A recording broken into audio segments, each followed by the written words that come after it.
সুপ্রিয় দর্শক, channel S ডিজিটালের পক্ষ থেকে আমি ইব্রাহিম সবুজ আপনাদেরকে জানাচ্ছি পবিত্র ঈদ উল আজহার শুভেচ্ছা। দর্শক, আমি রয়েছি মাদারীপুর জেলার কালকিনি উপজেলায়।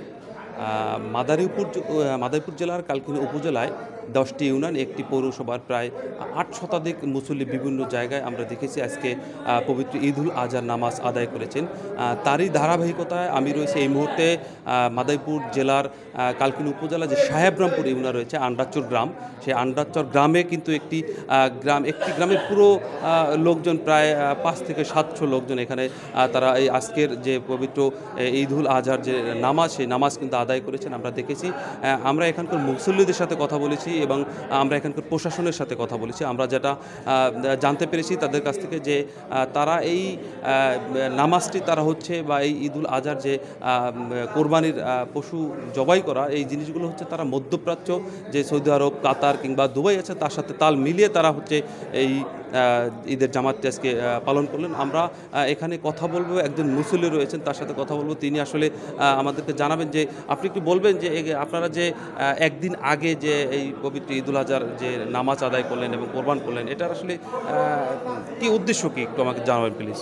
গতকাল সৌদি আরবে পবিত্র হজ পালিত হয়েছে। হজের পরদিন কোরবানি, সেই অনুসারে বিশ্বের সাথে তাল মিলাইয়া এই আজকের কোরবানির ঈদের জামাত আদায় করা হয়েছে।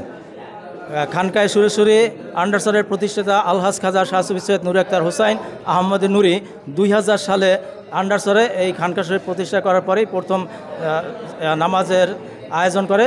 সেই থেকে ধারাবাহিকভাবে আজও এখানে ঈদ উল আজহার জামাত পালিত হয়েছে। দর্শক, আমরা শুনলাম যে এখানকার যে একজন মুসল্লি আছে তার কাছে আমরা জানলাম যে এখানকার যে খানকা শরীফ আছে সুরেশ্বরী, তাদের অনুসারী হয়ে ওনারা কিন্তু এখানে একটি সংঘবদ্ধ দল রয়েছেন। তারা কিন্তু তার অনুসারী যেমন মধ্যপ্রাচ্যের সাথে তারা তাল রেখে যে পবিত্র ঈদ উল আজহার নামাজ আদায় করেন, ঠিক তাদের সাথে তাল মিলতে তারাও কিন্তু সেই পবিত্র ঈদ উল আজহার জামাত তারা আদায় করছেন। তো আমরা আর একজন মুসল্লির সাথে যদি একটু কথা বলি, আপনি আমাদেরকে একটু বলবেন যে আসলে আপনারা এই একদিন আগে যে নামাজ পড়েন এক্ষেত্রে আপনারা কেমন বোধ করেন বা আপনাদের কি মনে হয়? আমরা খুবই ভালো মনে করি এবং আমাদের পূর্বপুরুষের জন্য এইগুলো মানে করছে। আমরা ওই ঐতিহ্য ধরে রাখছি এবং আমাদের দয়াল বাবা সুরসুরি জান শরীফ শাহ কেবলা কাবা, যিনি আমাদের অরিজিনাল পীর, ওই থেকে আমরা এই সিলসিলাতে চলে আসি এবং সামনের দিকেও চলবো। দর্শক, আমাদেরকে ওনারা যেমনটি জানিয়েছেন যে এখানে ওনারা অনেক পূর্বপুরুষের আগ থেকেই ওনারা কিন্তু এরকম এই পবিত্র সুরেশ্বরীর অনুসারী হয়ে তারা এই পবিত্র হজের সাথে তাল মিলে তারা সৌদি আরব, মধ্যপ্রাচ্যের সাথে তাল মিলে কিন্তু তারা এই ঈদ উল আজহার নামাজ আদায় করেন এবং কোরবানি করেন। তো সর্বশেষ মাদারীপুর থেকে এই ছিল আমার কাছে তথ্য।